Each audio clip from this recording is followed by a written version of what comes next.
This bill to the House.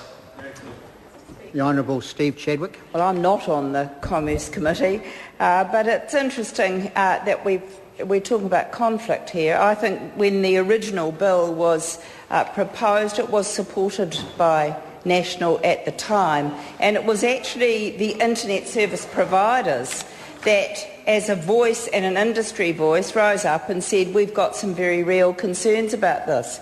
And I want to congratulate, and I heard the leader of our committee, Claire Curran, speaking and not at all attacking this. She said we have some reservations. So we do support this bill and this position. This position's come about because this bill, I actually think, wasn't rushed, did go to a select committee, and submitters were heard and given their day of democratic right exercised at a select committee. And it's a result of that and considerable negotiation that we've got to this position today.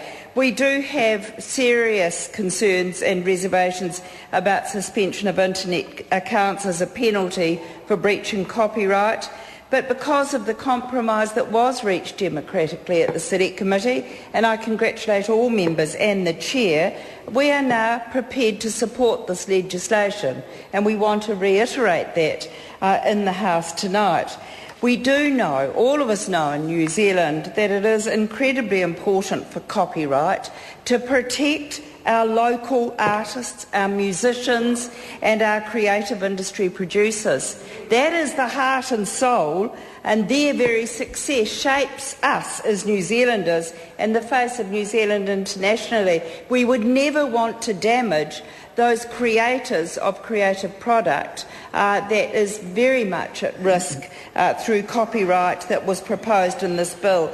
We strongly believe in Labour that those who create music, films and other entertainment should have their work protected by piracy, and I'm sure members of government believe that the same, because we are incredibly proud of our creative industries, a growing industry in New Zealand, and the opportunity for more jobs and more work if only government had the emphasis put into training of people in the creative industries, but we don't see that at all.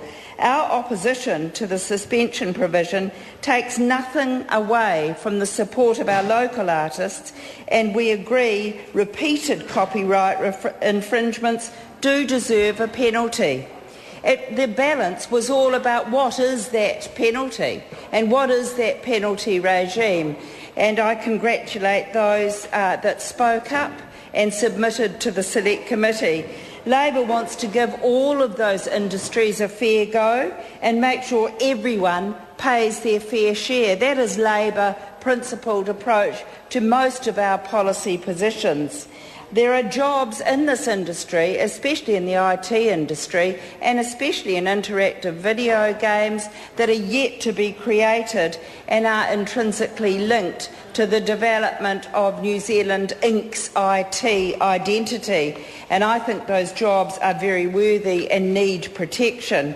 We really got serious reservations still about suspension of internet accounts as a penalty for breaching copyright.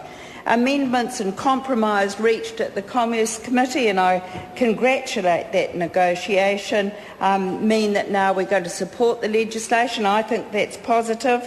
And we were assured by Minister Simon Power that no New Zealander would have their internet connection suspended as a result of this bill.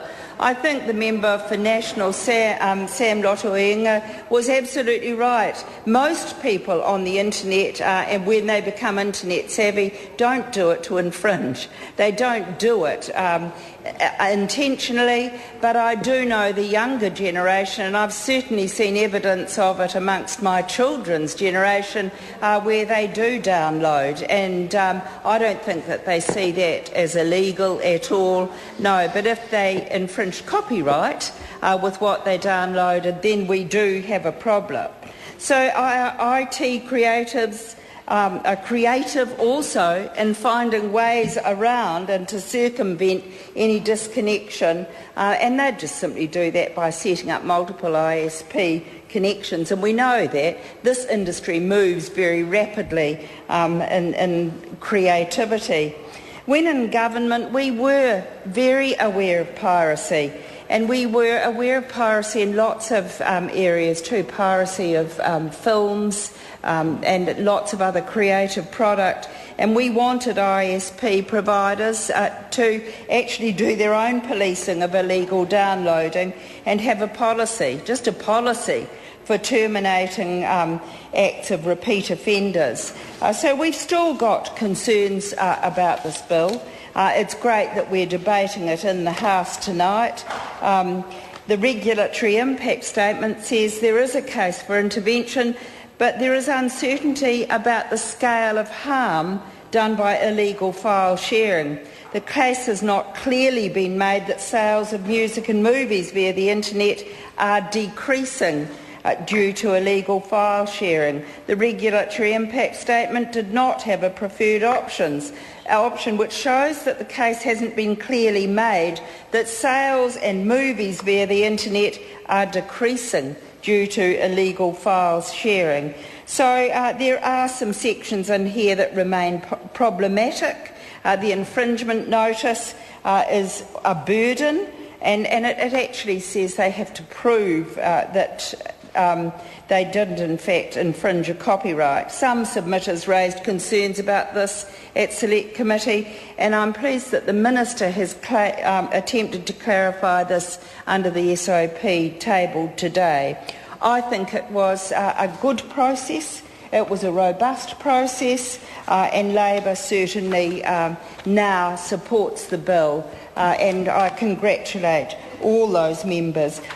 Pleased about the SOP. I think we do have to be very aware of the Trans-Tasman implications. When we think we fix legislation in New Zealand, there may be some other global implications that we do need to be very careful of. But in all intents and purposes, Mr. Speaker, we support this bill. Cool.